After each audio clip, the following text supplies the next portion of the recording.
तैयार हो जाइए बाजार में आज भरपूर एक्शन के लिए, क्योंकि यह है आज महीने की एक्सपायरी का दिन और कल की शानदार तेजी के बाद आज फिर से मजबूत शुरुआत के आसार।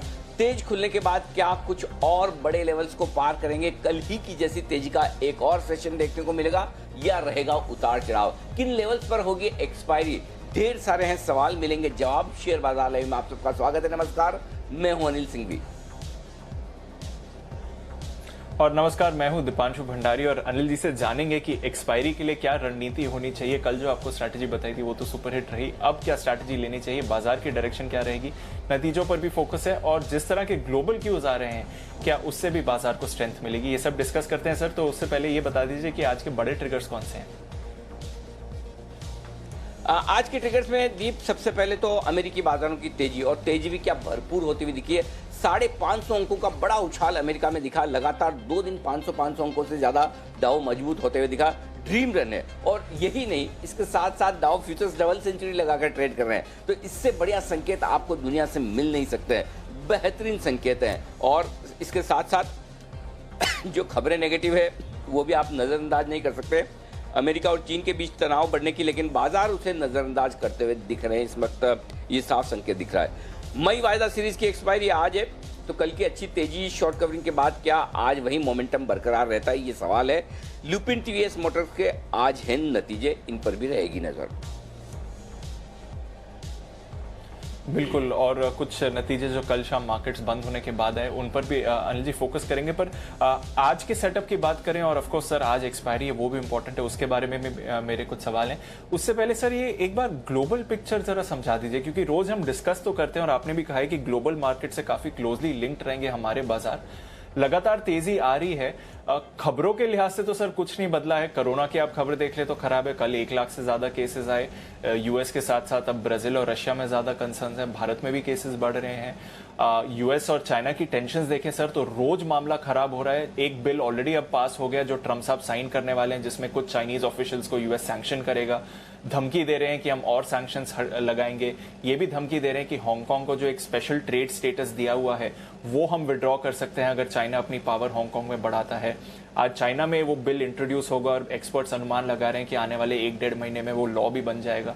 तो सर खबर तो कहीं से भी अच्छी नहीं आ रही है, बट मार्केट्स इतना ज्यादा क्यों इसे नजरअंदाज कर रहे हैं? ये सारी खबरें सिर्फ आप और हम देख रहे हैं दीप, ऐसा लग रहा है। बाजार ने देखने से मना कर रखा है। एटलीस्ट कम से कम अमेरिका में तो इन खबरों का कोई असर ही नहीं है। आई डोंट नो, मतलब फिर या तो इसे ऐसा कहें कि बाजार का सेंटीमेंट इतना स्ट्रांग है, अंडरकरंट जिसे कहते हैं ना, कि मतलब इतनी मजबूती का है कि इन सब चीज़ों से फर्क ही नहीं पड़ता। अब देखिए, अगर कोरोना से मरने वालों की संख्या 1 लाख के पार पहुंच गई अमेरिका में तो फर्क नहीं पड़ता। चीन और अमेरिका के बीच में तनाव की खबरें तो फर्क नहीं पड़ता। तो इसका मतलब 2 चीज़ों से निकालना चाहिए। पहला, बाजार को जो चीज़ें पता है उससे फर्क नहीं पड़ता, और बाजार को ये पता है कि कोरोना का सॉल्यूशन बहुत जल्दी नहीं है, लेकिन और बाजार को ये भी पता है, और अमेरिका और चीन के बीच में तनाव बढ़ा ये रहेगा, ये जल्दी से खत जाने वाला नहीं है। तो शायद दोनों चीज़ें जो पता है वो बाजार उन चीज़ों पर फोकस कर रहा है जो पास्ट और प्रेजेंट की है, उसे छोड़ रहा है और फोकस कर रहा है फ्यूचर की चीज़ों पर। फ्यूचर क्या है? फ्यूचर ये कि लॉकडाउन धीमे धीमे खुलेगा, राइट? तो उस पर बाजार बुलिश है। हालांकि ये भी पता है कि लॉकडाउन धीमे धीमे खुलेगा और लॉकडाउन खुलने की भी खबरें आ रही है, लेकिन देखिए ये बाजार का मूड है कि वो अच्छी खबरों पर फोकस करें या बुरी खबरों पर, और बाजार ने अच्छी खबरों पर फोकस करने का तय किया। क्यों? उसका कारण है कि जब खबरें आपके पास दोनों तरह की, तो फिर आप अच्छी खबरों ही क्यों देखना, सुनना और उस पर रिएक्शन देना चाहते हैं? उसकी वजह सिर्फ एक ही है, जेब में भरा हुआ भरपूर पैसा। दुनिया भर के बाजारों में, स्पेशली अमेरिका में, फुल लिक्विडिटी है। जितने पैसे चाहिए आपके पास में है। वहाँ पर लिक्विडिटी की कोई समस्या है नहीं। फेड लगातार प्रिंटिंग प्रेस अपनी चालू रखे हुए। अमेरिका में साफ साफ ट्रम्प सरकार कह रही है जहाँ भी ज़रूरत होगी और पैकेज लेकर आएंगे। तो जब आपको लिक्विडिटी का बड़ा सहारा, और जब आपको ये समझ में आता हो कि पैसा एक ही जगह बन सकता है और वो है इक्विटी मार्केट, तो फिर वो सारा का सारा पैसा आपको अमेरिकी बाजारों में आता हुआ दिख रहा है। तो वो भी कहाँ आ रहा है? ईटीएफ्स में, एक्सचेंज ट्रेडेड फंड्स में, इंडेक्स फंड्स में।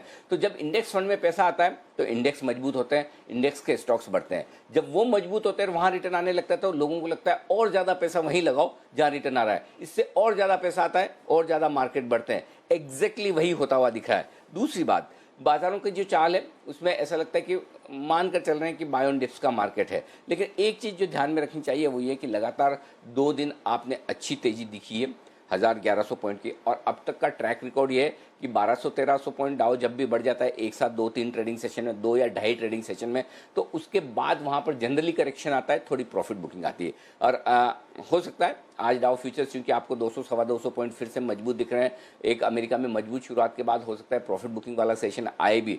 लेकिन पॉइंट सिंपल है, भले ही प्रॉफिट बुकिंग वाला सेशन आए भी, लेकिन आप काफ़ी कुछ अच्छे लेवल्स पर पहुंच चुके हैं। 3000 के पार निकलकर S&P का क्लोज होना अपने आप में एक बहुत अच्छा संकेत है। 25,500 को एक बड़ा रेजिस्टेंस लेवल डाउ पर लोग मानकर चल रहे थे, उसके पार निकलकर ट्रेड करना यह अपने आप में अच्छा संकेत है, वहाँ पर बंद होना। तो ओवरऑल आप ये कह सकते हैं कि खबरें वो वही वाली बात है, उम्मीद और हकीकत। तो इस वक्त तो उम्मीद जो है उससे ज़्यादा तीसरा फैक्टर जोड़ देना चाहिए। एक तरफ हकीकत है, दूसरी तरफ उम्मीद है, तीसरी तरफ लिक्विडिटी यानी पैसा है। तो इस वक्त सबसे ज़्यादा अगर कहीं कोई एक चीज़ काम कर रही है तो वो लिक्विडिटी, पैसा। तो ग्लोबल मार्केट में जब तक नल खुला है, पानी आ रहा है, भरिए अपनी बकेट्स, एंजॉय कीजिए। यही ट्रेंड चल रहा है, हम भी फॉलो कर रहे हैं।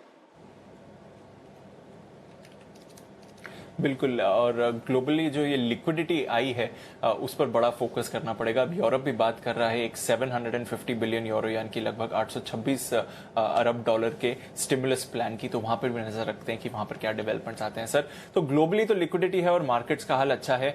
2 दिन में भारतीय बाजारों में भी एक्शन अच्छा रहा है, पर क्योंकि आज एक्सपायरी है सर और कल मार्केट्स बंद होने के बाद थोड़ी डेटा एनालिसिस भी हुई है, तो एक बार अगर मैं और आपसे पूछ सकूंगी, जो कल की रैली आई थी और अभी जो सेंटिमेंट है बाजार का, ये सिर्फ एक्सपायरी की शॉर्ट कवरिंग है या फिर लग रहा है कि ये जो लिक्विडिटी है अब थोड़ा थोड़ा पैसा भारतीय बाजारों में भी आएगा, शायद एफआईआईज फिर से थोड़ी और खरीदारी कर सकें या भारत की तरफ सेंटिमेंट उनका सुधर रहा है, ऐसे कुछ संकेत आ रहे हैं सर?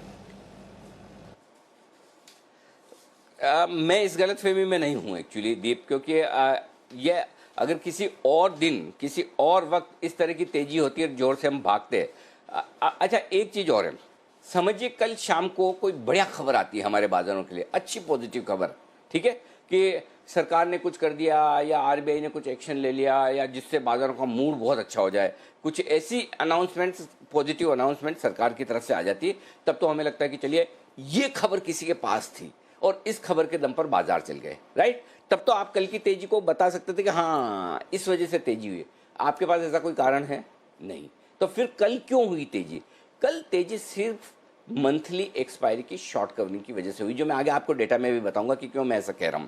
तो दुनिया भर के बाजार मजबूत है, हम अंडर परफॉर्म कर रहे थे, जाहिर सी बात है, और ऐसे अंडर परफॉर्मेंस में अब आपके पास जब ग्लोबल मार्केट से एक ट्रिगर मिला है, सामने आपको नजर आ रहा है शॉर्ट्स है, तो फिर आप एक तेजी होते हुए देखते हैं। अगर कोई खबर के दम पर हुआ होता तो खबर सामने आ जाती, या फिर हो सकता है आज आ जाए एक दिन का, और आप बेनिफिट ऑफ डाउट दे सकते हो कि लोग 1 या 2 दिन पहले भी वो ट्रेड कर लेते हैं खबर आने की उम्मीद में, तो वो तो मुझे नहीं पता। लेकिन अगर कल जिस तरह की तेजी हुई, और कल आप देखिए ना भाई, किसी भी लेवल से बाजार जो 9150 के पार जैसे निफ्टी निकला, इनफैक्ट 9100 के ऊपर से ही, और उसके बाद बैंक निफ्टी जो पार हुआ 17,750 के पार, मतलब 1000 पॉइंट बैंक निफ्टी ऐसे दौड़ गया जैसे मतलब ले लो तो ले लो, वापस मिलेगा ही नहीं आपको, राइट। मतलब आज आखिरी दिन है खरीदारी करने का, इसके बाद मिलने वाला है नहीं। ऐसी भगदड़ कब मचती है?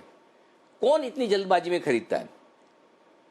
ये कॉन्फिडेंस सिर्फ शॉर्ट सेलर्स का है कि बस एक्सपायरी है आज और कल, अभी नहीं काटा तो मर जाएंगे, और वो एक्सेसिव शॉर्ट्स में बैठे हैं। तो मैं अभी भी ये मानने की जल्दबाजी में नहीं हूं कि ट्रेंड बदल गया है, सब कुछ ठीक है। हाँ, अगर कोई अच्छी खबर आ जाए और उसके दम पर हम कल भागे हों, ये तो मुझे नहीं पता, आपको किसी को पता हो तो आप जाने, बट पॉइंट अदरवाइज सिंपल है। कल की तेजी आज की तेजी को ग्लोबल मार्केट्स की मजबूती प्लस हमारी शॉर्ट कवरिंग दोनों के साथ मिलाकर देखिए। अब इसमें बड़ा सवाल दीप यही आता है कि क्या शॉर्ट कवरिंग अगर आपको सीरीज के आखिर में मिले तो अगली सीरीज में क्या? अब आपको थोड़ा सा फ्लैशबैक में ले जाता हूं, ये गुरुवार नहीं, पिछले महीने का, ठीक है, अप्रैल महीने का आखिरी गुरुवार 30 अप्रैल, राइट। उस दिन का निफ्टी का हाई था 9,889, 9889, और मेरे ख्याल से 9,856 के आसपास या ऐसी कुछ हमने क्लोजिंग दी थी। एग्जैक्ट लेवल मुझे याद नहीं है, 9,850 के आसपास की क्लोजिंग हुई थी। और सेम सिचुएशन वहां पर बनी थी एक्सपायरी के ठीक 2-3 सेशन पहले। अंधाधुंध तेजी, एकदम जबरदस्त, 9,500, 9,800, 2 दिन में 3 दिन में आप ऐसे भागे। तब भी यही सिचुएशन थी। तो आप ट्रेंड देखिए कि पूरी तरह से बस फर्क इतना है कि अप्रैल की सीरीज में लगभग पूरी सीरीज में लगातार आप ऊपर जा रहे थे। मई की सीरीज में लगभग पूरी सीरीज में आप गिरते गिरते नीचे आए, और ये वापस से रिकवरी, जो साइजेबल रिकवरी आई है, वो एक दिन जो बीच में प्रधानमंत्री जी ने पैकेज की घोषणा की थी, उस दिन 9,550 के आसपास का आप 9585 का आपने हाई बनाया, और वहां से आप नीचे आ गए। लेकिन दूसरी जो साइजेबल तेजी बनी है वो आज बनी है, कल बनी है। तो इसका मतलब क्लियर कट है कि आप एक्सपायरी के पहले शॉर्ट कवरिंग रैली देख रहे हैं। एक्सेस शॉर्ट्स थे, हैं, इसमें कोई डाउट नहीं है। और इसीलिए दीप, आपको याद होगा कि हमने पूरी सीरीज में लगातार ये बात की, सेल ऑन राइज का मार्केट है। लेकिन जहां एकदम अच्छा स्ट्रॉन्ग सपोर्ट दिखा बैंक निफ्टी पर, जो कि 16,800, 17,100 की रेंज थी, वहाँ स्ट्रांगली रिकमेंड भी किया कि अब यहाँ पर शॉर्ट भी नहीं रहना है, लॉन्ग भी करना है। फिर भी मैं ईमानदारी से ये एक्सेप्ट करना चाहता हूँ कि कल जो तेजी हुई, इतना फास्ट, इतना ज़्यादा बढ़ेंगे, ये मेरी उम्मीद के बाहर था। मैं ये जरूर सोच रहा था कि 17,100 के आसपास हम अगर खरीदेंगे तो हो सकता है 18,000, 18,200, 300 तक की तेजी मिले। बहुत हो गया तो 18,500, बहुत ज़्यादा हो गया तो उससे ज़्यादा तो मैं सपने में भी नहीं सोच रहा था कि इस सीरीज में 18,500 भी पार हो सकते हैं। तो उससे तो कहीं ज़्यादा बढ़े, और उसके कहीं ऊपर जाकर हम 18,700 पर बंद हुए। तो ये तो अनएक्सपेक्टेड तेजी हुई है, और उसकी वजह भी शायद यही है कि काफ़ी शॉर्ट्स है, और ये शॉर्ट्स सारी ग्लोबल मार्केट्स की तेजी की वजह से कवर होते दिख रहे हैं। तो आपके सवाल का जवाब सिंपल है कि ट्रेंड रिवर्सल है या नहीं, ये जून के महीने में पता चलेगा, जून की सीरीज में पता चलेगा, आज नहीं। और मेरा ये समझना है कि फिर वही होगा, आपको मार्केट को ट्रेड करने का वही तरीका, रेंज बाउंड ट्रेड है। जब एक्सेसिव तेजी के मूड में बाजार आएगा वहाँ प्रॉफिट बुक करना है, जब एक्सेसिव मंदी के मूड में बाजार आएगा वहाँ खरीदना है। 10-10% की रेंज निफ्टी में ऊपर और नीचे की जो रहेगी, उस रेंज को आपको ट्रेड करना सीखना पड़ेगा, तभी आप पैसा बना पाएंगे। तो रेंज के एंड पर नीचे की तरफ आपको खरीदारी करनी है, रेंज के एंड में ऊपर की तरफ बिकवाली करनी है। तो कम से कम आज तो आपको फिर से शॉर्ट कवरिंग का सहारा मिलेगा फर्स्ट हाफ में। सेकंड हाफ में देखते हैं किस तरह से डाउ फ्यूचर्स और एक्सपायरी का ट्रेड होता है, और उसके बाद हम अगली सीरीज का रुझान बनाएंगे। तो एक बार शॉर्ट कवरिंग थोड़ी और आज होनी तय है, वो मैं आपको डेटा में विस्तार से बताऊंगा। बिल्कुल, तो फिर डेटा की एनालिसिस करते हैं। पर जैसे कि अनिल जी ने कहा, आज तो एक्सपायरी रिलेटेड ट्रेड है, कल की भी जो मूव थी वो ज्यादातर करके एक्सपायरी रिलेटेड ही थी। तो अब देखेंगे कि नई सीरीज के लिए कैसा ट्रेंड बनता है। पर सर, आज के लिए फिर क्या संकेत आ रहे हैं, आज का ट्रेंड कैसे देख रहे हैं आप? देखिए दीप, आज के ट्रेंड में ग्लोबल संकेत पॉजिटिव है, एफआईएस के संकेत मैंने न्यूट्रल साइड पर रखे हैं, घरेलू संकेत पॉजिटिव साइड पर हैं। वायदा कारोबार के संकेत इंटरेस्टिंग मैं बता रहा हूँ, और वो है कॉशियस, सेंटीमेंट पॉजिटिव है, ट्रेंड पॉजिटिव हो चुका है। निफ्टी में जो क्लोजिंग मिली, और बैंक निफ्टी का ट्रेंड पॉजिटिव हो चला है, बैंक निफ्टी का ट्रेंड न्यूट्रल हो चला है। बैंक निफ्टी अभी पॉजिटिव नहीं हुआ, लेकिन कल की क्लोजिंग के बाद बैंक निफ्टी न्यूट्रल हो गया। तो दोनों को मिलाकर मैंने पॉजिटिव ट्रेंड रखा है। आज की रेंज 9,150, 9,250 अब आज निफ्टी पर मजबूत सपोर्ट के तौर पर काम करेगी। 9,375 से 9,500, ये 125 पॉइंट की रेंज ऊपर की तरफ निफ्टी की जो है वो आपके लिए रुकावट का लेवल है। प्रॉफिट बुकिंग की रेंज वहां पर बनती हुई दिखेगी, और थोड़ा उसको ऊपर ले जाना चाहें तो 9,425, 9,500 भी आप कर सकते हैं। बैंक निफ्टी 18,300, 18,500 दिन के लिए मजबूत सपोर्ट जो उनके तौर पर रहेगा, और ऊपरी स्तर पर 19,050, 19,250 वो रेंज है जहां पर आपको प्रॉफिट बुकिंग आती हुई दिखेगी। अब आइए दिन की छोटी रेंज 9,300, 9,375, ये दिन की छोटी रेंज है। 9,300 के नीचे पहला कमजोरी का संकेत हल्का सा आएगा, 9,375 के ऊपर टिकेंगे तो और मजबूत होंगे, तब आपके लिए मीडियम रेंज काम आएगी। 9,250, 9,425, एग्जैक्टली 9,435-40 आता है। मैंने 10-15 पॉइंट नीचे का रखा है। मुझे लगता है कि आज एक्सपायरी के दिन हो सकता है हम इसी रेंज से काम चला लें कि नीचे 9,250 न तोड़ें, ऊपर 9,440, 9,435 न तोड़ें। 9,200, 9,500 फिर भी एक्सपायरी के लिहाज से आज की बड़ी रेंज है, और ये वायदा कारोबार के लिहाज से भी अहम है। बैंक निफ्टी 18,500, 18,950 आज की छोटी रेंज है, ये आपके लिए काम की होगी। 18,500 आज इसके नीचे बाजार ट्रेड करना शुरू करेंगे तो ही पहला कमजोरी का संकेत आएगा। मजबूत तो आप हैं ही, 18,950 तक जाने के लिए तैयार हो सकते हैं। 18,300 से 19,050 ये रेंज है, मीडियम रेंज जिस पर आपको फोकस करना है, और बड़ी रेंज जो है वो 18,200 से लेकर 19,250 की निकल कर आती है दीप। ये आपके लिए बड़ी रेंज। एक और अब मैं आपके सामने बात रख दूं, वो है पुट कॉल रेशियो को लेकर, और इसीलिए मैंने वायदा कारोबार के संकेतों को कॉशियस लिखा है, जो मैं आगे और विस्तार से बताऊंगा। लेकिन पुट कॉल रेशियो की बात यहीं कर लेता हूँ। पुट कॉल रेशियो बढ़कर 1.56 पर आया है। नॉर्मल दिन होता तो मैं पक्के तौर पर कहता था कि ये वायदा कारोबार के संकेत नेगेटिव है, इतना हायर पुट कॉल रेशियो पर, यानी कि कल काफ़ी कुछ शॉर्ट्स कटे हैं, लॉन्ग बने हैं, और पुट कॉल रेशियो थोड़ा हायर रेंज पर, ऐसी रेंज में जा रहा है जहां पर आपको ऊपरी स्तरों पर सावधान रहना है। लेकिन इसमें एक दिक्कत है, दिक्कत ये कि एक्सपायरी के ठीक एक दिन पहले कई बार ऑप्शंस में पोजीशन ज़रूरत से ज़्यादा बनती है, और उस समय आपको पुट कॉल रेशियो एग्जैक्टली वो सही तस्वीर नहीं दिखाता जो अदरवाइज दिखाता। किसी और दिन होता बहुत बढ़िया था, लेकिन एक्सपायरी के दिन थोड़ा सा आप बेनिफिट ऑफ डाउट देना चाहते हैं, क्योंकि ऑप्शंस बड़े सस्ते ट्रेड होते हैं। तो उस लिहाज से लोग सीधे सीधे फ्यूचर्स में ट्रेड करने के बजाय उस स्टॉप लॉस को गिनकर ऑप्शंस में ट्रेड करना पसंद ज़्यादा करते हैं। इसलिए सिर्फ ये है कि इसमें हल्के से आपको ऊपरी स्तरों पर सावधान रहना है। एग्जैक्टली वैसा नहीं है कि आप बेचकर निकल जाएं बिल्कुल भी, कि जहां करेक्शन आनी आना है पक्का, वैसा नहीं है, लेकिन हायर लेवल पर थोड़ा सावधान रहना है, बस इतना ही दीप। बिल्कुल हायर लेवल पर सावधान रहना है, पर क्योंकि एक्सपायरी है तो 1.56 का जो पुट कॉल रेशियो है वो इतना कंसर्निंग नहीं है। पर फिर भी देखते हैं कि आज किस तरह का मूवमेंट रहता है एक्सपायरी को लेकर। कल की तेजी में सर जिन्होंने लॉन्ग पोजीशंस बनाई थी, कैरी फॉरवर्ड कर रही हैं, उन्हें क्या करना चाहिए? जिनके अभी भी शॉर्ट्स बने हुए हैं, उन्हें क्या ध्यान में रखना चाहिए? दीप 9250 ये इंट्राडे स्टॉप लॉस है, जिनकी कल की तेजी की पोजीशन बनी है। 9250 पे स्टॉप लॉस रखिए, और जो क्लोजिंग बेसिस पर स्टॉप लॉस रखना चाहते हैं वो 9150 पर रखें, वो ज़्यादा ठीक रहेगा। बैंक निफ्टी का जहाँ तक सवाल है, इंट्राडे स्टॉप लॉस आपको 18500 पर रखना है, कल की क्लोजिंग से 200 पॉइंट नीचे, ज़्यादा रिस्क नहीं रखनी। लेकिन क्लोजिंग स्टॉप लॉस दीप बड़ा मुश्किल वाला मामला है, समझ नहीं आ रहा मैं आपको बताऊँ ना बताऊँ, क्योंकि बहुत दूर आ रहा है एक्चुअली 17850, जो कि ठीक नहीं है।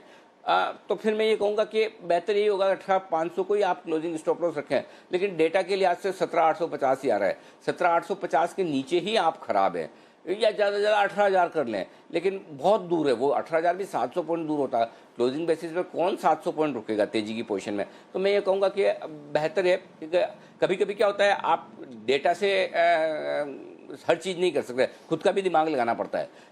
आप मुझे डेटा पूछोगे तो मैं ये कहूँगा डेटा तो यही बता रहा है 17850 के पहले स्टॉप लॉस है नहीं, लेकिन दिमाग अपना लगा कर फिर हम 18500 का ही रख लेंगे, ज़्यादा बढ़िया कि 18500 के नीचे बंद होता दिखे तो फिर क्यों तेजी में रहना, छोड़ दीजिए ना, क्या फ़र्क पड़ता है। तो ये आपके लिए 2 स्टॉप लॉस हो गए बैंक निफ्टी के।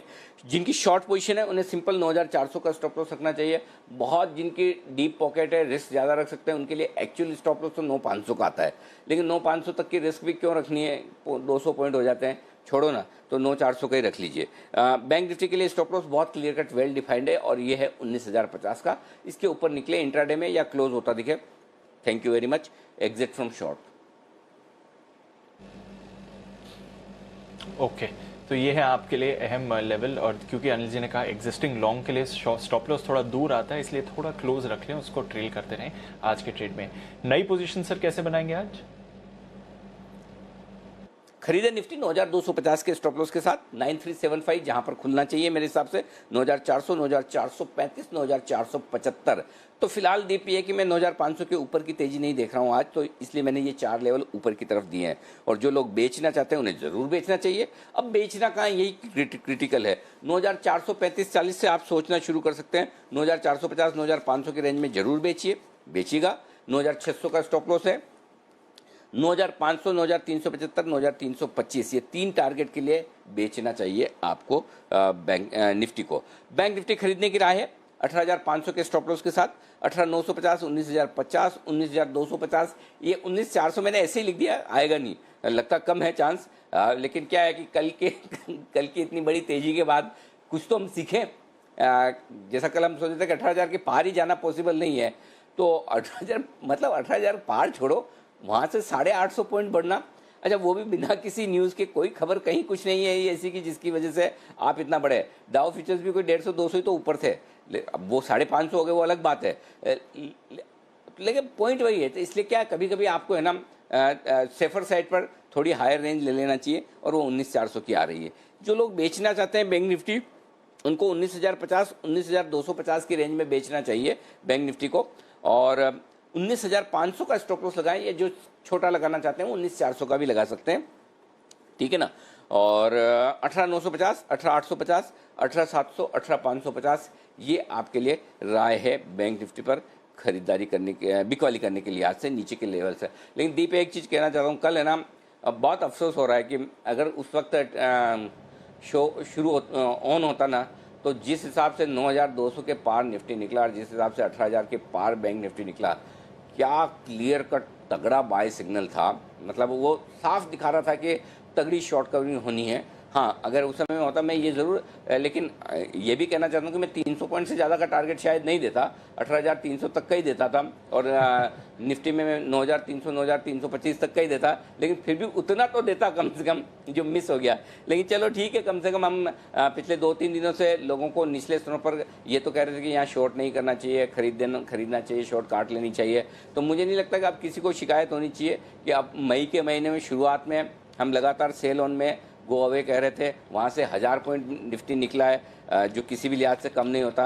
बैंक निफ्टी तो देखिए ना, 20,122 तो प्रधानमंत्री के उस वक्त उन्होंने हाई बनाया था, वहाँ से बैंक निफ्टी करीबन 3,000 पॉइंट निकला है। तो 3,000 पॉइंट आपको मई के महीने में बैंक निफ्टी में मिले, ऊपर से निफ्टी में 1000 पॉइंट मिले, नीचे के लेवल पर भी जहाँ लगेगा ना खरीदारी करने का मौका है वहाँ हम बोलेंगे। ऐसा नहीं कि हमें कोई खरीदारी करने से परहेज है, मुझे तो तेज़ी के मार्केट पसंद भी आते हैं, लेकिन कैसे कहूँ, अगर तेज़ी लगे तो कहूँ, जहाँ लगती है वहाँ बोलता हूँ, जहाँ नहीं लगती तो फिर आपको मैं, एक तो मैं एनालिसिस भी गलत करूँ, दूसरा आप ले भी लें, तीसरा आपका नुकसान भी लगे, फंसे भी, और उसके बाद आप भला बुरा कहें, उसके बजाय पहले बिना खरीदे बिना फंसे भी कह दे तो चलेगा कि कोई बात नहीं, मैंने तेज़ी नहीं बोली। लेकिन जहाँ लगेगा वहाँ प्रिसाइजली, और अब मैं फिर आपको कह रहा हूँ दीप, ये भी नोट करके रख लीजिए, अब से कभी भी वापस मैं शॉर्ट कॉल भी देने के लिए तैयार हो जाऊंगा। तब ये मत कहिएगा कि देखिए अनिल जी आप कह रहे हैं और बाजार गिर रहा है, आपको तेज़ी पसंद नहीं आ रही।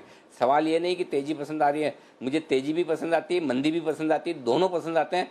मुझे एक ही चीज़ पसंद आती है कि अगर मार्केट पे हम जो विश्लेषण कर रहे हैं, जो आउटलुक दे रहे हैं, जो लेवल्स दे रहे हैं, वो सही पड़े, मंदी की तरफ हो या तेज़ी की तरफ हो। और एक चीज़, मेरी गलतफहमी नहीं है, किसी की भी नहीं होनी चाहिए, कोई मेरे बोलने से मार्केट चलता नहीं है, मार्केट के हिसाब से मैं चलता हूँ, मेरे हिसाब से मार्केट नहीं चलता। ये गलतफहमी मुझे कभी नहीं हुई है, आपको भी नहीं होनी चाहिए। तो अगर मैं मंदी बोल रहा हूँ, मेरे बोलने से मंदी नहीं होगी, मैं तेज़ी बोल रहा हूँ, मेरे बोलने से तेज़ी नहीं होगी। मार्केट को जो करना है वो करेगा, हमें सिर्फ ये करना है कि मार्केट जो कर रहा है उसे हम देख ले, समझ ले, और उसके हिसाब से अपने आप को एडजस्ट कर ले। मार्केट हमारे हिसाब से एडजस्ट नहीं करेगा, हमें ही मार्केट के हिसाब से अपने आप को एडजस्ट करना है। It is as simple as that. तो इसलिए मैं फिर कह रहा हूँ, मैं फिर से जहाँ भी मुझे मौका लगेगा तेजी होने के बाद, मैं आपको फिर से एग्जिट कॉल दूंगा, शॉर्ट कॉल भी दूंगा। तब प्लीज़ ये मत कहिएगा कि अनिल जी आपको तेज़ी अच्छी नहीं लग रही। मुझे तेज़ी भी अच्छी लगती है, मंदी भी अच्छी लगती है, दोनों अच्छे लगते हैं, और दोनों तरफ का मजा अलग ही है जब आप दोनों तरफ के लेवल्स प्रेडिक्ट कर पाएँ। बिल्कुल अनिल जी, और इस सीरीज की शुरुआत में भी अनिल जी ने आपको कहा था कि देखिए मई की सीरीज में आपको दोनों तरफ के मूवमेंट्स मिलेंगे, और बिल्कुल वैसा ही हुआ। और अब देखेंगे कि आगे जाके क्या डेवलपमेंट होता है। बट पिछले फ्राइडे से अनिल जी बोल रहे हैं कि बैंक निफ्टी ओवरसोल्ड लग रहा था, 17,000 17,100 के आसपास आने पर अच्छी बाइंग जोन है। और वहां से देखिए कल के टॉप को अगर आप ले लें तो 1800-1850 पॉइंट्स की आपको तेजी वहां से भी मिली है। तो एक बार देख लेते हैं कि बैंक निफ्टी पर पिछले कुछ दिनों में अनिल जी की क्या राय थी। और जैसे कि वो बोल रहे हैं, डेटा के हिसाब से, मोमेंटम के हिसाब से बॉटम पकड़ के एक रैली भी पकड़ी है बैंक निफ्टी में।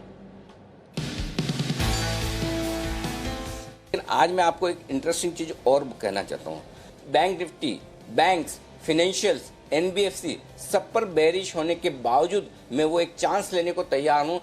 16,800 17,100 ये वो रेंज है जहां पर ट्रेडर्स को अपनी शॉर्ट भी काटनी चाहिए, लॉन्ग भी करनी चाहिए।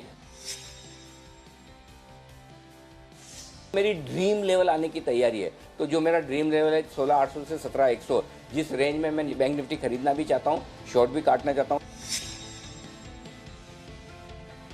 अब मैं आपको खुल्लम खुल्ला ये कह रहा हूँ कि 16,800 17,100 वो रेंज है जहाँ मैं डेफिनेटली आपको स्ट्रॉन्ग बाय सजेस्ट करूँगा। 100% बाय रेंज है जहाँ पर पक्के तौर पर आपको शॉर्ट काट के लॉन्ग लेन करना चाहिए।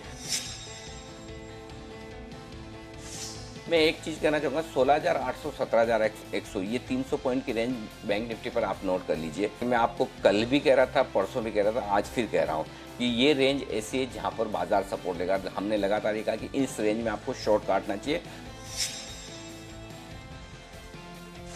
पिछले 3 दिनों से मैं कह रहा था कि हम बैंक निफ्टी पर बेरिश हैं, फाइनेंशियल पर बेरिश है, लेकिन लेने की रेंज आ रही है और लेने की रेंज मैंने ब्लाइंडली कहा था कि 16,800 17,100 ब्लाइंड रेंज है, जहाँ पर आपको शॉर्ट भी काटना चाहिए और हल्की खरीदारी भी करनी चाहिए। शुक्रवार को आपको हमने कहा भी था क्लोजिंग वाले सेशन में कि आप सारी शॉर्ट्स काट लें। पिछले 2 दिन से हम कह रहे थे कि 16,800 17,100 मजबूत सपोर्ट है, गोल्डन सपोर्ट है। एग्जैक्टली 17,105 का लो बैंक निफ्टी ने बनाया है शुक्रवार को और वहीं से रिकवर हुआ है कि शुक्रवार को आरबीआई की तरफ से मॉरेटोरियम का ऐलान हुआ और तब हमने लगातार चिल्ला कर कहा 16,800 17,100 गोल्डन लेवल है। ये मत कहिए कि हम मंदी की बात करें, आपको कितने बेहतरीन लेवल पर खरीदारी की बात की, यहाँ पर शॉर्ट काटिए, लॉन्ग करिए और एग्जैक्टली वहाँ से 1500 पॉइंट बाजार ऊपर आता हुआ दिखा है। और मैं फिर कहूँगा ये ड्रीम सिचुएशन है।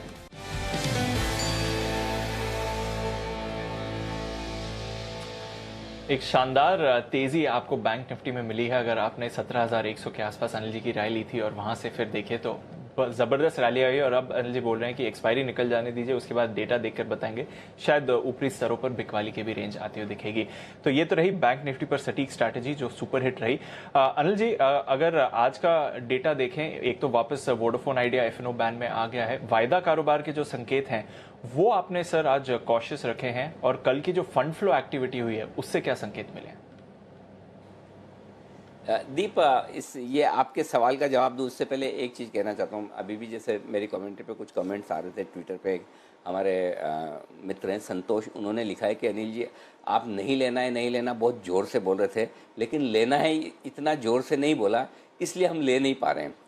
अब ये अभी आपको जो थोड़ी देर पहले दीप ने प्रोमो दिखाया, इसका मकसद ये नहीं बताने का कि देखिए आपको हमने ये एकदम सही लेवल ये प्रेडिक्ट किया था, वो प्रेडिक्ट किया था, या कि आपको एक दिन पहले गुरुवार के दिन आपको, बुधवार के दिन आपको ये बोल दिया भाई कि मॉरेटोरियम की संभावनाएं ख़राब होगा, बैंक निफ्टी 18,200 के आसपास 18,100 के आसपास आप बेच दीजिए, वहाँ से 1000 पॉइंट एक दिन में निकल गया।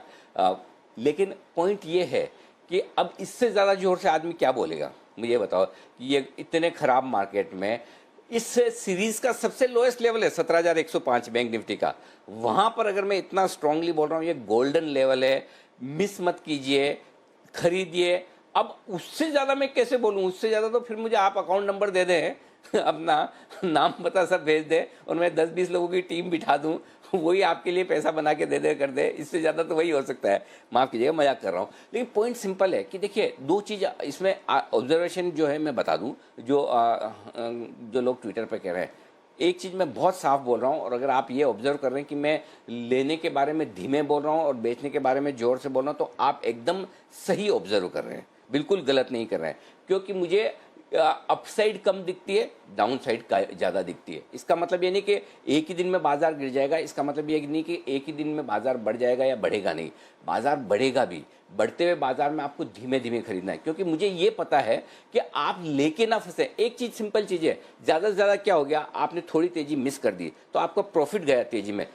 अगर आपने गलत लेवल पर एंट्री कर ली तो आप तो अटक गए ना, और नुकसान हुआ इसका जिम्मेदार कौन, आप बने, मैं नहीं बनूंगा आपके नुकसान का जिम्मेदार। मेरा पॉइंट बहुत सिंपल है, इसलिए मैं लेते वक्त आपको धीमे बोल रहा हूँ। और जहां मेरा कॉन्फिडेंस लेवल पूरा था तो मैंने पूरा दम लगा के आपको बोला है 17,100 पे जितनी ताकतें लीजिए, गोल्डन लेवल है। अब मुझे आप ट्वीट करके बताइए उसमें कितने लोगों ने लिया, आप मुझे बताइएगा, आप लोगों में से कितने लोगों ने उस समय सुन के लिया। तो जहां आपको अच्छा लेवल मिल रहा है वहां एंट्री भी कीजिए। लेकिन पॉइंट सिंपल है, जो लोग ये सोचते हैं कि हम मिस कर गए, कोई मिस नहीं किया, आपको मौका सब मिलेगा। और दूसरी चीज़, इन्वेस्टर्स के लिए तो हमने मार्च के महीने में भी लगातार 4 इंस्टॉलमेंट आपको बोला था कि खरीदिए खरीदिए खरीदिए, और 7,500 7,600 जिस दिन 23-24 मार्च को हुआ था तब ये चीज़ कही थी कि सबसे ज़्यादा पैसा आपका इसी दिन जाना चाहिए।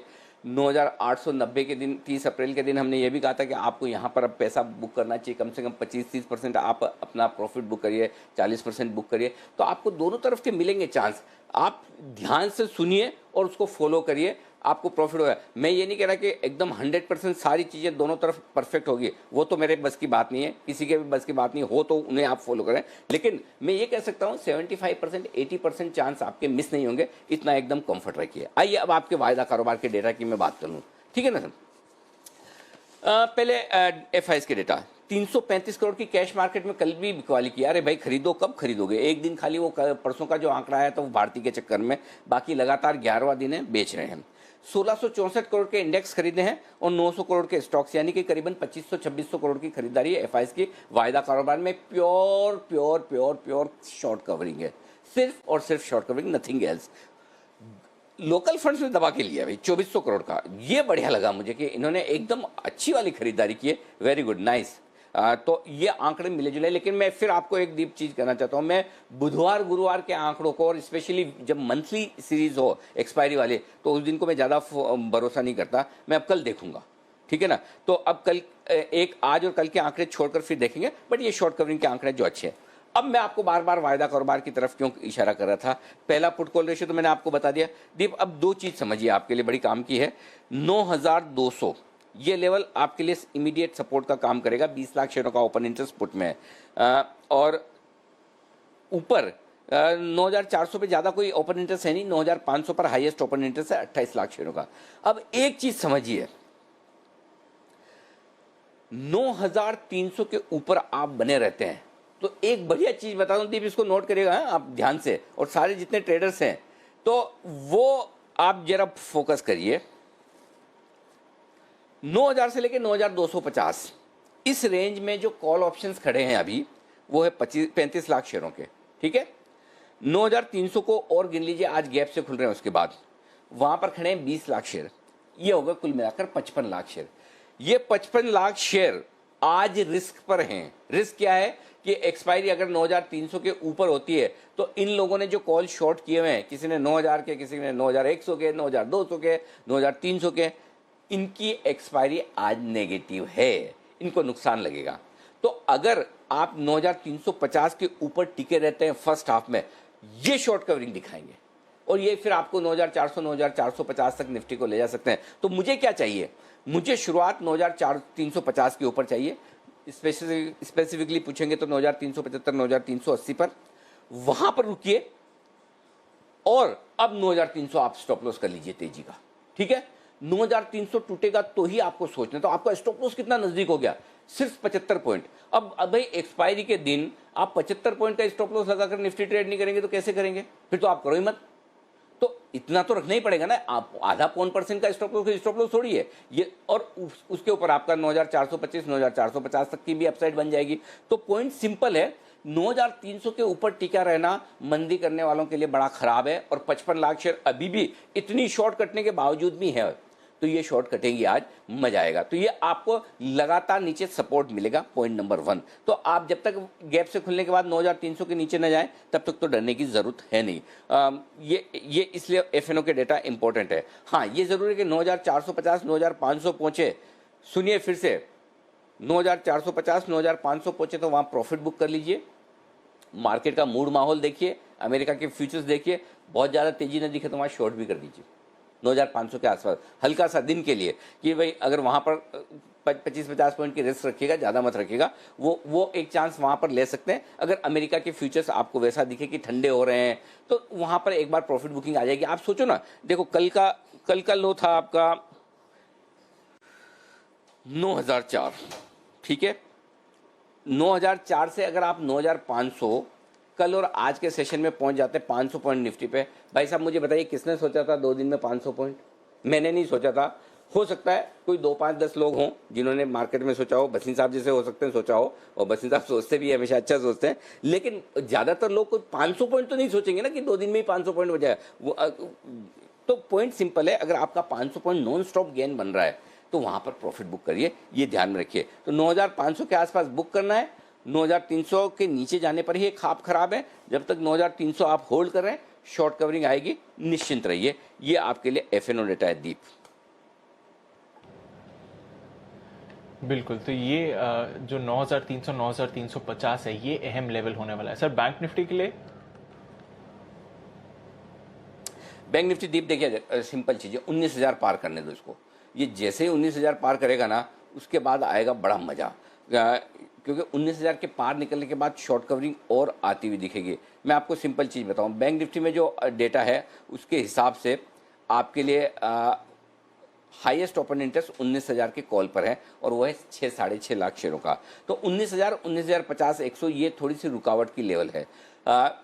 नीचे की तरफ 18,500 छोटी पोजीशन है 3.5 लाख शेयर की, लेकिन 18,000 बड़ी पोजीशन है 7 लाख शेयरों के। तो एक तरह से वैसे तो 17,500 हाईएस्ट होता है, लेकिन 18,000 को आप मान लें हाईएस्ट ओपन इंटरेस्ट, और 19,000 ऊपर कॉल्स में आपके हाईएस्ट ओपन इंटरेस्ट 6 लाख शेयरों का, 6.5 लाख शेयरों का। तो 19,000, 19,050 की रेंज में थोड़ी प्रॉफिट बुकिंग आ सकती है। इससे पार किया तो 19,250, 19,400 की रेंज बनती है। वैसे संभावना थोड़ी कम दिखती है, क्योंकि आज शॉर्ट कवरिंग कल काफ़ी कुछ हुई है, और आज आपके पास न्यूज़ फ्लो के लिहाज से लोकल न्यूज़ फ्लो का कोई सपोर्ट नहीं है, ग्लोबल तो है। तो देखते हैं क्या कुछ होता है। तो मेरे लिए 18,500 के नीचे से कमजोरी शुरू होगी, 19,050 के ऊपर से और मजबूती, ये मेरे लिए लेवल संदीप।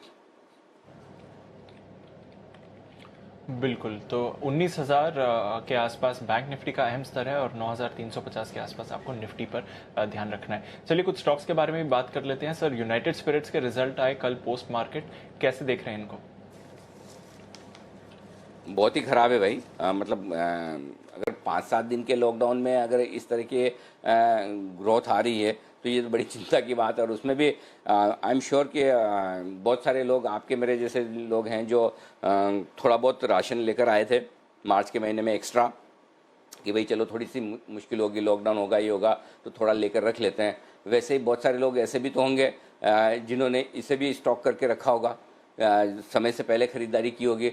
उसके बावजूद अगर रिजल्ट्स इतने कमज़ोर हैं तो फिर मुश्किल वाला मामला है। और आउटलुक को और कोई ऐसा खास अच्छा दिख नहीं रहा। जहाँ जहाँ थोड़ी बहुत लॉकडाउन खोल के डिलीवरी की बातें आई भी हैं, पहली चीज़ तो होम डिलीवरी वगैरह में कितनी हो पाती है, दूसरी चीज़ ये कि बहुत कम जगह ये अभी खुला है, और तीसरी चीज़ ये भी है दीप की, पॉइंट सिंपल है कि जो कुछ भी सेल आप होटल्स में, 5 स्टार्स में, बड़े मॉल्स वगैरह में वहाँ होते देखते हैं, वो तो बंद ही है बिल्कुल।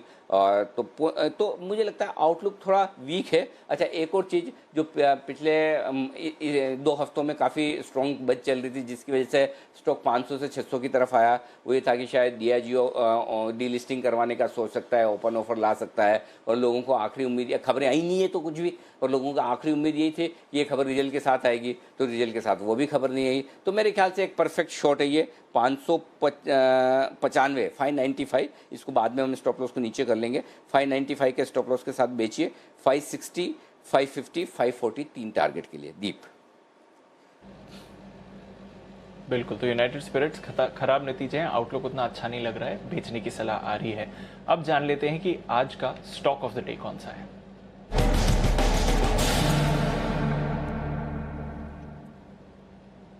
बताएं सर। कोरोमंडल इंटरनेशनल यहाँ पर खरीदारी करने की राय है। परसों रिजल्ट आए थे, कल आपने देखा भी स्टॉक मजबूत खुला था और ट्रेड ठीक ठाक ही करता हुआ दिखा। पहली चीज़ तो ये कि रिजल्ट का आपको सपोर्ट है, फंडामेंटली अच्छा स्टॉक है, लेकिन मैंने आज 2 वजह से चुना है। एक तो अच्छे नतीजों की वजह से, दूसरा ये जो लोकस्ट यानी कि ये जो टिडीज का जो अटैक चल रहा है, टीडी का, और ये अब बहुत फैल रहा है और ये बड़ा मुश्किल होता हुआ दिख रहा है। तो ऐसे में टीडी के अटैक को पेस्टिसाइड से, एग्रोकेमिकल से जो ठीक करना है या कंट्रोल करना है, उसके लिए एक प्रॉक्सी प्ले हो सकता है जो कोरोमंडल है। हालांकि इसके जो एग्जैक्टली जो पेस्टिसाइड्स हैं वो हमारे यहाँ बैन है, बनते नहीं है, लेकिन उसके बैन खुलने की भी पूरी संभावना है। उस पर सरकार विचार कर सकती है, उसको तुरंत खोल भी सकती है, और उसको बनाने में ज़्यादा वक्त भी नहीं लगता। जैसे अगर बैन खुले तो 2-3 दिन में वो तैयार भी हो जाता है। तो पॉइंट सिंपल है। मुझे लगता है ये दोनों ही चीज़ ऐसी है, और मजबूत रिजल्ट्स आपके। तो पॉइंट ये है कि देखो, पिछले रिजल्ट बहुत तगड़े हो गए, अब अगला रिजल्ट आपके लिए अच्छा आने की उम्मीद बनेगी इन खबरों के चलते। हालांकि ये खबर अच्छी नहीं है हमारे लिए, देश के लिए, किसानों के लिए, फसल के लिए, वो तो ख़राब है ही, लेकिन क्या कर सकते हैं हम। जो खराब है, लेकिन उसमें जिन कंपनियों को जहाँ जो फ़ायदा हो सकता है, उस हिसाब से हम ये बात करें तो मुझे लगता है यहाँ पर एक खरीदारी का मौका बनता है। फंडामेंटली अच्छा शेयर है। 578, 585 2 छोटे टारगेट रखिए, 595, 610 2 बड़े टारगेट। अगर आप पोजिशनल ट्रेड करते हैं तो ये 4 टारगेट के लिए कोरोमंडल में खरीदारी करने की राय है। कोरोमंडल पर नजर रखिए। नतीजों के बाद से ही हम स्टॉक में अच्छा एक्शन देख रहे हैं और जैसे कि अनिल जी बोल भी रहे हैं, ये स्टॉक और ऊपर जाने की संभावना रखता है। तो आज का stock of the day recommendation bye की सलाह है कोरोमंडल पर। सर शायद इस पर थोड़े प्राइस हमें रिवीजन करना पड़ेगा क्योंकि ऑलरेडी 658.50 पर क्लोज हुआ है। तो सर 695 710 प्राइस हो जाएगा सर, और 655 स्टॉप लॉस, क्या ये रिवीजन सही है? Yes yes yes yes yes, absolutely absolutely. I am sorry कि वो मुझे 600 की जगह 500 ध्यान रह गया, शायद लिखने में एक डिजिट का गड़बड़ हो गया। तो बिल्कुल आप जो करेक्शन कह रहे हैं वो बिल्कुल सही। 655, 678, 685, 695, 710 प्लीज़। बिल्कुल, तो एक करेक्शन है आपके लिए, जो लेवल्स हैं वो 5 स्टार्टिंग में लिखा हुआ है उसको आप रिवाइज करके 6 कर दीजिए, बट बाकी जो सलाह है और बाकी जो रिकमेंडेशन है कोरोमंडल की वो सेम रहेगी अनिल जी की तरफ से। चलिए अब जान लेते हैं कि आज के और कौन से स्टॉक्स फोकस में, और फिर हमारे गेस्ट से भी बातचीत करेंगे। हमारी रिसर्च टीम से तैयार है देवांशी, पूजा और आशीष बताने के लिए कि कौन से स्टॉक्स पर आज फोकस है। देवांशी, आपसे शुरुआत करते हैं, बताइए आज के ट्रिगर्स और बाकी को जो पोस्ट मार्केट रिजल्ट हैं वो कौन से हैं? Good morning Deepanshu. आज कैश मार्केट में आप देखिए रेडिको खितान, इसके नतीजे आने वाले हैं। एलटी फूड, साथ ही प्रिज्म जॉनसन, ये सारे ऐसे स्टॉक्स हैं जिसके नतीजे आज आने वाले हैं, और मुथूट कैपिटल सर्विसेज भी अपने नतीजे आज घोषित करेगा। इसके अलावा आज देखिए उज्जीवन फाइनेंशियल सर्विसेज, इसके नतीजे आए थे मार्केट से बंद होने के बाद। जो आय है करीब 48% तक बढ़ती हुई दिखी, लेकिन जो ब्याज से आय है उसमें 42% तक की बढ़त देखने मिली है। मुनाफा इस बार करीब 80% तक बढ़ता हुआ दिखा, और साथ ही कंपनी ने कहा है कि कोरोना वायरस के चलते कंपनी ने प्रोविजंस भी किए हैं, इसके चलते थोड़ी सी असर देखने मिली है। Aditya Birla fashion and retail, इसके नतीजे कमजोर आते हुए दिखे, अनुमान भी था कमजोर नतीजों का, और जो आय है 4% तक कम होती हुई दिखी। लेकिन अब मार्जिन देखिए इस बार करीब 8% तक बढ़ते हुए दिखे। कामकाजी मुनाफा 21% तक बढ़ता हुआ दिखा है। लेकिन मैं आपको बता दूं ये अकाउंटिंग स्टैंडर्ड में जो बदलाव हुए हैं उसी के चलते आपको दिख रहे हैं, ओवरऑल नंबर्स थोड़े से कमजोर ही हैं। साथ ही ट्यूब इन्वेस्टमेंट्स, यहाँ पे भी जो नंबर्स आप देख रहे हैं करीब 22% तक आय इसकी कम होती हुई दिखी है। कामकाजी मुनाफा 4% तक बढ़ता हुआ दिखा।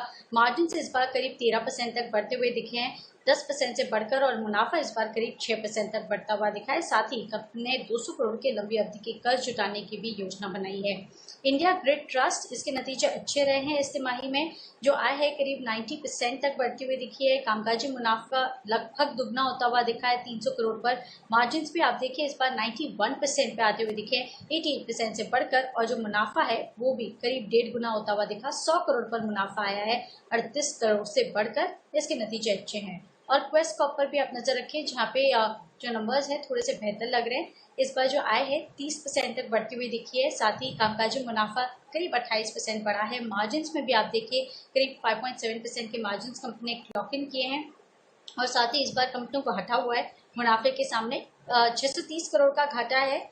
लेकिन मैं आपको बता दूं जो एक्सेप्शनल लॉस था 664 करोड़ का, उसी के चलते आपको ये लॉस दिख रहा है। एडजस्टेड नंबर्स आप देखेंगे तो यहाँ पे थोड़े से बेहतर आते हुए दिख रहे हैं, 0 प्रॉफिट के आसपास मुनाफा आता हुआ दिख रहा है। तो कुल मिला के जो नंबर्स हैं अच्छे आते हुए दिखे ऑपरेशनली।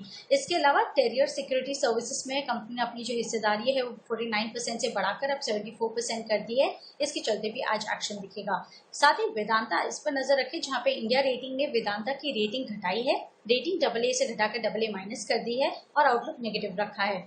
और साथ ही टेलीकॉम स्टॉक्स के लिए आज नजर रखें, यहाँ पे आज बड़ी खबर आती हुई दिख रही है, जहाँ पे सरकार 4G स्पेक्ट्रम की जो नीलामी है उसको थोड़ा सा और जल्दी कर सकती है। इसके चलते सरकार को करीब 4 लाख करोड़ तक के गेन्स होते हुए दिख सकते हैं। बिल्कुल, तो भरपूर स्टॉक्स हैं फोकस में और कई सारे मिड कैप अर्निंग्स भी हैं। चलिए पूजा से जान लेते हैं कि उनके पास कौन से स्टॉक्स की लिस्ट है। बताएं पूजा। जी, शुरुआत रिलायंस से करेंगे। अब फेसबुक के बाद माइक्रोसॉफ्ट कॉर्पोरेशन का नाम आ रहा है, जो कि जियो में हिस्सेदारी खरीदने के लिए जिनके साथ बातचीत जारी है। $200 करोड़ का निवेश कर सकती है माइक्रोसॉफ्ट, और इसके बदले करीब 2.5% की हिस्सेदारी जियो में खरीद सकती है। तो एक अपडेट है, रिलायंस पर नजर रखिए। KPIT टेक, कल बाजार के दौरान ही कंपनी के नतीजे आए हैं, और अब कोविड-19 के असर पर कंपनी ने बयान जारी किया है। उनका कहना है कि फर्स्ट हाफ FY21 तक जो कारोबार पर असर है वो दिख सकता है। Q3 से जो सिचुएशन है, स्थिति है, वहां पर सुधार देखने का अनुमान है। और कंपनी ने यह भी कहा कि अपने मध्यम अवधि की जो क्षमता विस्तार की योजना है वो उन्होंने फिलहाल के लिए टाल दी है। इंडोस्टार कैपिटल, यहाँ पर भी नजर रखिए, ब्रूकफील्ड ने कंपनी में करीब 25% हिस्सेदारी खरीद ली है और 1225 करोड़ में ये पूरा सौदा होता हुआ दिखाई दिया है। और इसके बाद ब्रूकफील्ड ने कंपनी में जो अपनी हिस्सेदारी है वो 25% से बढ़ाकर 40% भी कर दी है, करने की योजना है। तो धीरे धीरे यहाँ पर स्टेक बढ़ाया जाएगा और कुछ समय बाद कंपनी इसके लिए ओपन ऑफर भी लेकर आएगी। तो एक अपडेट है इंडोस्टार के लिए। इसके अलावा एक और फंड एक्शन हुआ है, मंडी फंड्स ने कंपनी के करीब 5 लाख शेयर्स खरीदे हैं, बेचे हैं, 280 रुपए प्रति शेयर के भाव पर ये बिकवाली देखी गई है। ऑयल इंडिया कंपनी के आसाम के बागजन ऑयल फील्ड में एक बड़ा विस्फोट हुआ है। स्थिति को नियंत्रण करने की कोशिश की है, 25 परिवारों को सुरक्षित जगह पहुंचा भी दिया गया है, लेकिन ये एक बड़ा विस्फोट हुआ है जिससे कि आने वाले समय में कुछ असर दिख सकता है और ऑयल इंडिया इस पर आगे भी अपडेट जारी करेगी। रियल एस्टेट कंपनियों पर भी नजर रखिए। एनएचआई ने निजी डेवलपर्स को कुछ राहत दिया है और यहाँ पर हाईवे डेवलपमेंट के कॉन्ट्रैक्ट में 3 से 6 महीने का एक्सटेंशन दे दिया है। एनटीपीसी रिलायंस इंफ्रा का दिल्ली इलेक्ट्रिसिटी डिस्ट्रीब्यूशन कारोबार खरीदने की योजना है और बीएसईएस राजधानी पावर और यमुना पावर में खरीदारी कंपनी कर सकती है, तो एनटीपीसी फोकस में रहेगा। आईडीएफसी फर्स्ट बैंक पर भी नजर रखिए। एक तरफ जितने भी बैंक्स हैं वो अपने डिपॉजिट की दरें घटा रहे हैं, वहीं दूसरी तरफ बैंक्स ने अपने सेविंग अकाउंट पर जो ब्याज है वो 7% तक कर दी है और वीडियो केवाईसी के जरिए आप अकाउंट ओपन कर सकते हैं और उस पर 7% इंटरेस्ट वो ऑफर कर रही है। और आखिर में बात करते हैं अदानी पावर की। यहाँ पर खबर आ रही है कि एमपी की सरकार के साथ पावर परचेज अग्रीमेंट साइन किया है। सुपर क्रिटिकल टेक्नोलॉजी के तहत करीब 1230 मेगावाट बिजली पैदा करने का लक्ष्य है। ये एक अपडेट अदानी पावर के लिए, तो यहाँ पर भी फोकस रखिए। बिल्कुल, तो बहुत सारे स्टॉक्स आज फोकस में। चलिए देख लेते हैं ब्रोकरेजेस का फोकस आज किधर है एफआईआर में।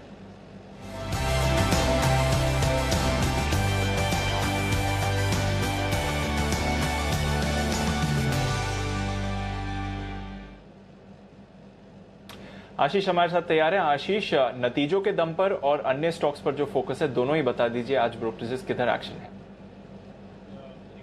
सबसे पहले देखिए सन फार्मा कल नतीजे आए थे कंपनी के और नतीजे निराशाजनक देखने को मिले थे क्योंकि खर्चों में काफी ज्यादा बढ़ोतरी देखने को मिली थी।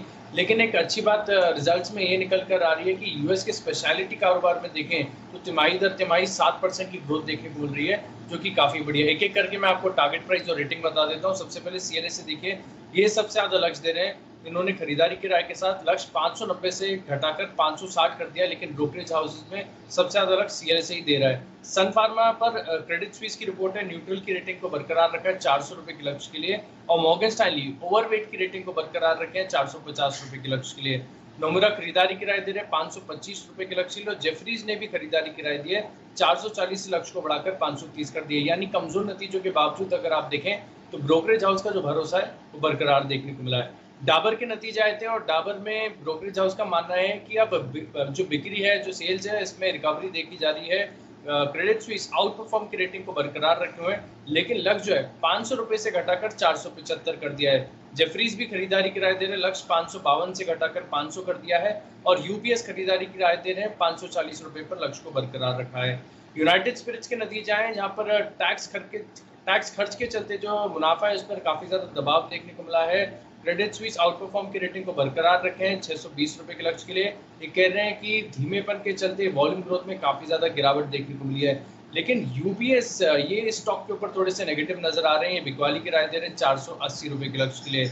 इसके अलावा टाटा पावर भी फोकस में रहेगा क्योंकि 2 रिपोर्ट्स आई हैं। एक मॉर्गन स्टैनली की रिपोर्ट है, ओवरवेट की रेटिंग को बरकरार रखा है 38 से लक्ष्य को बढ़ाकर 53 रुपए कर दिया है। ये कह रहे हैं कि कोरोना वायरस का जो असर है इस कंपनी पर ज्यादा पड़ने को नहीं मिलेगा, साथ ही जो कर्ज कम करने की योजना है उससे भी काफी ज्यादा बेनिफिट देख रहे हैं। जेपी मॉर्गन ओवरवेट की रेटिंग को बरकरार रखे हैं 50 रुपए के लक्ष्य के लिए।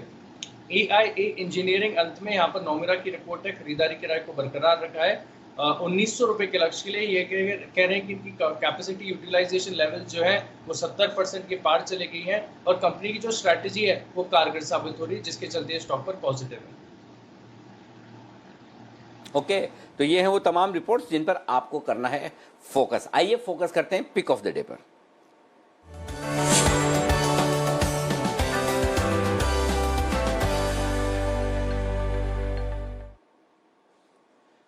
गुड मॉर्निंग राजेश जी, करिए शुरुआत आपकी पिक ऑफ द डे के साथ, बताएं सर। Good morning Anil ji, good morning Deepanshu, good morning everyone. Anil ji, pick of the day रहेगी वोल्टास, और ये आज कैश के लेवल देंगे क्योंकि आज एक्सपायरी है, तो वोल्टास में हमें बाय करना है। वोल्टास में चार्ट्स पे कहीं ना कहीं एक बेस फॉर्मेशन के सिग्नल है, और जिस तरीके से स्टॉक लोअर साइड पे कंसोलिडेशन के बाद नियर टर्म चार्ट पे एक ब्रेकआउट देखने को मिला कल के सेशन में, मुझे लग रहा है वोल्टास में यहाँ से बाय करके चलना चाहिए। 475 तक के टारगेट वोल्टास में आज के सेशन में देखने को मिलना चाहिए। 459 का स्टॉप लॉस रखेंगे और वोल्टास को बाय करेंगे आज के सेशन के लिए। ओके, कल आने वाले हैं रिजल्ट और उससे पहले खरीदारी करने की राय राजेश जी की। किरण जी गुड मॉर्निंग, बताएं सर आपकी पिक। अनिल जी, मुझे अमरा राजा बैटरीज पसंद है, और अमरा राजा बैटरीज में भी कल एक अच्छी मूव आई थी आखिर के 1 घंटे में, और वैसे भी एक 3 दिन पहले एक अच्छा ब्रेकआउट कंसोलिडेशन का दिया था, और वापस एक बार छोटे से कंसोलिडेशन के बाद एक अपमूव देखने को मिली। तो 600 के स्टॉप लॉस के साथ, 613 का क्लोज है कल का, 600 के स्टॉप लॉस के साथ बाय करने की सलाह है। मुझे लगता है कि 1 से 2 दिनों में 635-40 के लेवल्स आपको देखने को मिल जाने चाहिए। ओके, और इसके नतीजे आएंगे शनिवार को, तो कल का सेशन इसके लिए भी नतीजों से पहले का है, आज का भी। ये है अमरा राजा में खरीदारी करने की राय। वागले साहब गुड मॉर्निंग, बाय सेल नोटा। Anil ji good morning, Deepanshu good morning. Anil ji बाय होगा, एटलीस्ट फर्स्ट हाफ में मुझे लगता है मार्केट सस्टेन करेंगे और ज्यादा स्टॉक स्पेसिफिक मूव्स आएंगे, तो मैं मुथूट फाइनेंस जिसमें कल आखिरी घंटे में एक ब्रेकआउट आया है, इसमें बाय करके चलूंगा। 844 का बंद है, एक 10 रुपए की रिस्क लूंगा। 834 का मेरा स्टॉप लॉस होगा, और मेरा टारगेट 873 तक मैं देख रहा हूं, और वो आज ही आना चाहिए, ऐसा मेरा मानना है। ओके, और कल जी बिजनेस में हमने एक एक्सक्लूसिव खबर भी की थी जहां पर गोल्ड लोन देने वाली कंपनियों के लिए लोन टू वैल्यू रेशियो बढ़ाया जा सकता है 75 से 85%। इस खबर के बाद ये सारे के सारे स्टॉक्स तेज दौड़ लगाते हुए भी आपको नजर आए, तो आज भी खरीदारी आगे बढ़ सकती है। ये वागले साहब की राय। Bansal ji good morning sir, बताइए आपकी pick. Good morning Anil ji, good morning Deepanshu. Anil जी मेरी पिक तो वही है जो कल चलते चलते मैंने और कुणाल जी ने पिक ऑफ द डे में विप्रो दिया था, तो विप्रो के साथ ही रहूंगा। 193 का स्टॉप लॉस दिया था, 210 पहला टारगेट है, 217 दूसरा टारगेट है, और कल 205 का हाई लगा था इसके अंदर। क्लियरली विप्रो के साथ स्टिक करेंगे, यही पिक ऑफ द डे है। ओके, विप्रो कल जो बताया वही आज भी आपके लिए 201 पर खरीदारी करने की राय। कुणाल जी आपकी पिक सर।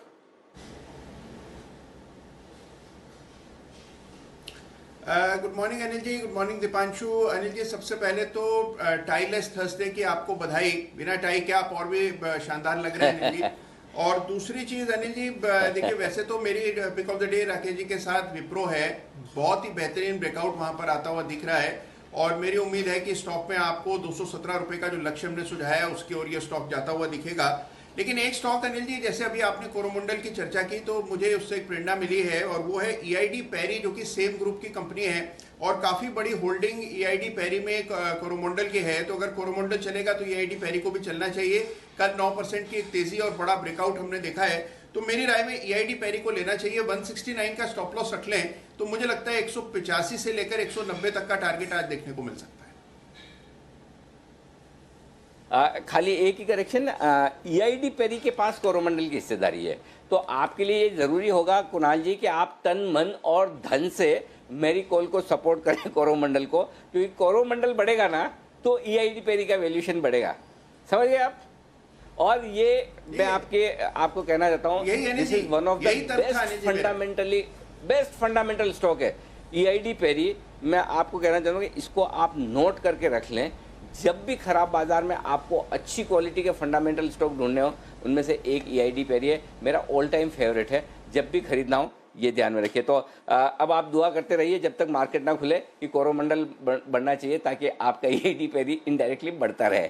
ओके, आइए अब लेते हैं पिक नहीं, सेठी साहब आए हैं तो सेठी साहब से तो पिक्स बनती है। सेठी साहब बताइए अपनी list. Good morning. Good morning Anil ji, good morning Deepanshu. देखिए पहले तो बाजार के बारे में ये बोलना चाहूंगा कि बहुत ही शानदार तेजी कल हमने बाजारों में देखी, और उसके बाद जिस तरह के ग्लोबल क्यूज है, जिस तरह से दुनिया भर के इकोनॉमीज में एक तो खुलने के आसार के कारण, और दूसरा जो लिक्विडिटी इंजेक्ट कर रही है, जैसे जापान में आज $1 ट्रिलियन की नए स्टिमुलस की बातें हो रही है, यूरोप में $850 बिलियन के स्टिमुलस की बातें हो रही है, तो इन सबको देखते हुए एक शानदार तेजी बनी है और परसों अगर किसी को पूछते तो इस एक्सपायरी का 9,200 की भी उम्मीद नहीं थी और आज हम खुलते ही मेरे ख्याल में 9,400 के आसपास खुलने वाले हैं। इन सबको देखते हुए बाजार में वैसे माहौल तेजी का ही है, तो ट्रेडर्स के लिए तो बिल्कुल लॉन्ग साइड की सलाह रहेगी because the trend is positive, but थोड़ा फिर भी कॉशियस रहना चाहिए बिकॉज एक बहुत ही शानदार तेजी कल हमने देखी है और आज शुरुआती तेजी के बाद वेदर ये कंटिन्यू रहती है क्या उसको देखना पड़ेगा और चूंकि एक्सपायरी है तो वोलेटाइल रह सकते हैं। जहां तक मेरी पिक्स का सवाल है, मेरा पिक ऑफ द डे एफ&ओ स्टॉक्स में रिलायंस इंडस्ट्रीज रहेगा। मुझे लगता है एक बहुत ही पॉजिटिव खबरों का दौर चल रहा है, कंपनी ने शानदार डील्स करी है पिछले कुछ दिनों में और अभी आप भी खबर चला रहे हैं कि माइक्रोसॉफ्ट के साथ भी इनकी बातचीत अभी तक जारी है, जो कि एक बहुत बड़ा पॉजिटिव ट्रिगर हो सकता है। और सबसे अच्छी बात है एक्स राइट होने के बाद स्टॉक में एक अच्छी खासी गिरावट आई है और ये जो राइट्स का जो भी है वो कल राइट्स के रिनंसिएशन की लास्ट डेट है और ये राइट इश्यू की 3 जून की डेट है। मुझे लगता है करंट लेवल्स पर रिलायंस को बिल्कुल खरीद लेना चाहिए। यहाँ से मैं जून की सीरीज में बहुत अच्छी अपसाइड एक्सपेक्ट करता हूँ। इसके अलावा मैं फ्रंटलाइन जो ब्लू चिप काउंटर्स है उनके साथ ही जाना चाहूंगा। मुझे लगता है HDFC बैंक में खरीदारी करनी चाहिए, फिर L&T मुझे पसंद आता है करंट लेवल्स पे। आज चूंकि कल की तेजी के बाद मैं थोड़ा क्वालिटी पे ही विश्वास रख रहा हूँ, मुझे लगता है क्वालिटी स्टॉक्स पे ही रहना चाहिए। इनकेस बाजार रिएक्ट करता है तो भी ज्यादा दिक्कतें नहीं होंगी। फिर फोर्थ स्टॉक रहेगा टाटा स्टील का। ग्लोबल रैली को देखते हुए मुझे लगता है मेटल्स में कल की तेजी आज भी कंटिन्यू होनी चाहिए। और फाइनली एक IT कंपनी HCL टेक को भी मैंने पिक किया है। इसमें वैसे तो वैल्यूएशन के लिहाज से, फंडामेंटल्स के लिहाज से करंट लेवल्स में बहुत ही अच्छा लगता है, बट एक और खबरें अभी चल रही है कि जैसे लोग बाग घरों में बंद है और आजकल जूम जो वीडियो कॉन्फ्रेंसिंग ऐप है वो काफी प्रचलित हो चुका है, तो सरकार ने भारतीय कंपनियों को शॉर्टलिस्ट किया है उसका एक ऑल्टरनेट विकल्प, डोमेस्टिक विकल्प निकालने के लिए। उसमें भी ये कंपनी फ्रंट रनर है, तो मुझे लगता है HCL टेक यहाँ से बहुत अच्छी तेजी कर सकता है, तो इसमें भी खरीदारी करने की सलाह है।